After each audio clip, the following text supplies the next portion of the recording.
Hello, welcome back to Ben Leo Tonight. Now, Reform UK leader Nigel Farage is calling for a brand new ministerial role dedicated to deportations.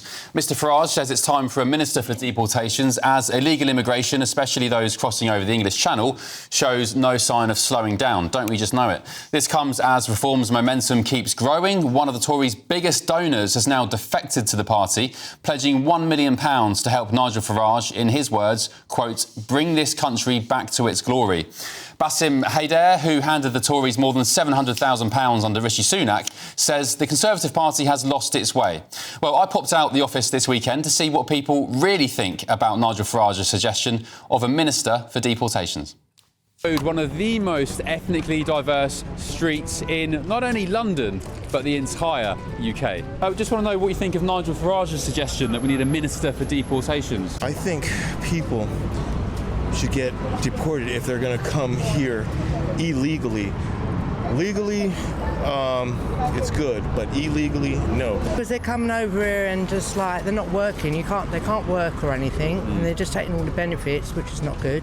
And then they're cutting all the other benefits for the other people. If they contribute to the society, if they contribute to the business, UK businesses, yeah, I think they should have a chance actually to get legal in a way that they could probably contribute better. We just spoke to some Americans down there, some tourists, and they were saying that things are so tense in America right now because Trump is deporting everybody for the slightest thing. And my argument or my point was, but aren't they being deported because, by definition, they're illegal? They broke into the country because yes, that's why he's deporting them, and maybe save people from, losing their jobs or not having jobs. Do you think we should deport illegal migrants? I order. Oh, you work? Yeah, working. You got an order? Yeah. Oh, do you speak English? No. Yeah. We're asking whether you think we should deport illegal migrants. Sorry, I don't speak English. Oh, you don't speak English? Yeah. Oh, okay. Are you working? Yes. Oh, I'm for working. Deliveroo? Yeah. Oh, okay. Where are you from? Algeria. Algeria? Yes. Okay. Did you come to the UK recently? Is that your friend? Yeah. Where's he run off to? I don't speak English. You don't speak English? Oh, man.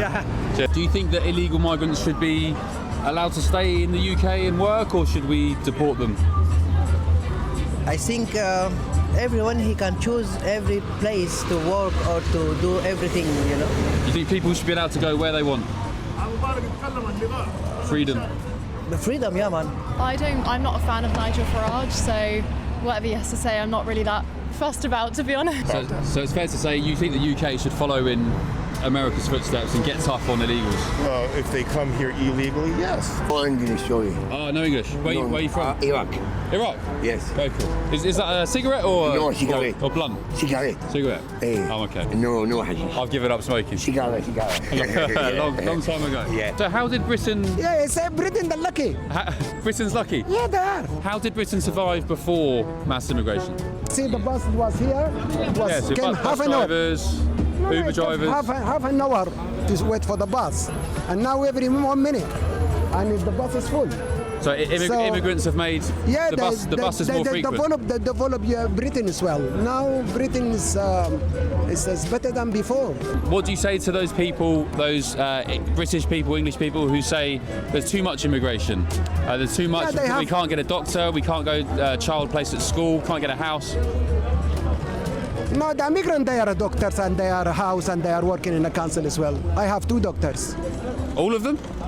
My kids, 2 doctors. No, but all immigrants, doctors? No, not immigrants. When they are developed as kids. All right, there we go. Let's get the thoughts of my panel now. Adam, Chloe, Bill. Chloe, there was that truly was the most ethnic street in, I think, the UK. It's Edgware Road in London. So we spoke to, first guy was American, then we had the Algerian, then a Frenchman, then the last guy was Sudanese. We had, I think another guy was Somalian. There was a Brit as well, of course, the woman. So a true range of views there. Do we need a minister for deportations? And do you agree with the last chap who says that we should be lucky for all the migrants we've taken in?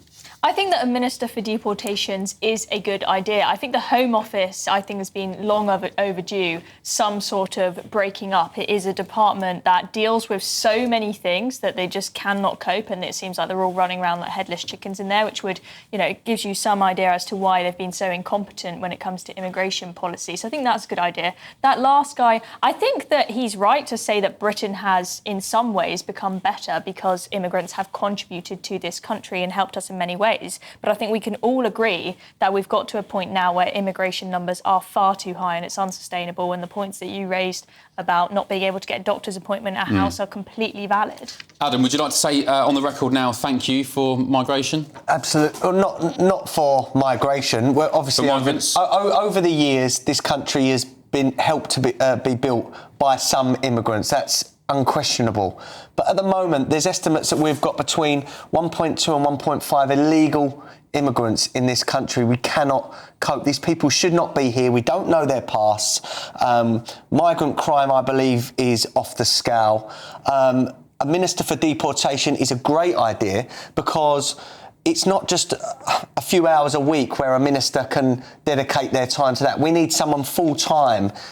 We need someone on the Home Office. I believe there's people in the Home Office that really don't want to deport these people and will do anything not to do the actions of what we want and what MPs want.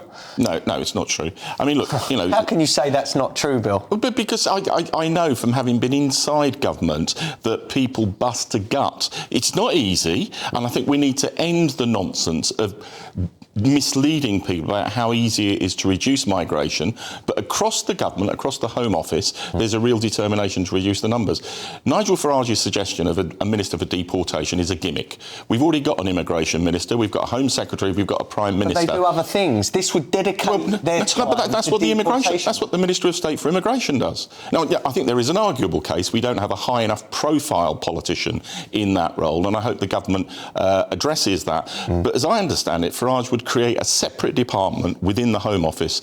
One of the problems with the Home Office under successive governments is it's dysfunctional. You create a new department, I think you're going to make that dysfunctionality worse. What you need to do is real political will to keep on with the measures that are taking place, those that are coming in through the immigration bill that's going through the House at the moment. One of the most important measures is to put a 24-week deadline, mandatory deadline on appeal, because what's delaying some of the deportations at the moment is the way that lawyers can string the process out. But let's never forget, we've had a 30% increase in deportations under this government, an 8-year high. Bill, you sound like a broken record. You say that week after week. They are, but it's true. I say it because it's true. It's true. It's true. But they are. I argue it's low-hanging fruit. I say it again. It's the Vietnamese nail bar workers doing your wife's nails, Adam. Not the people we're concerned about. Anyway, we're running out of time. At GB News, we believe in the power of free speech. We're not afraid to ask the tough questions, challenge the status quo, and give you a voice. While others silence dissent, we champion the truth. By becoming a GB News member, you're not just supporting free speech, you're defending it. Please consider supporting us today. Together, we'll hold the powerful to account and make sure that your voice is always heard.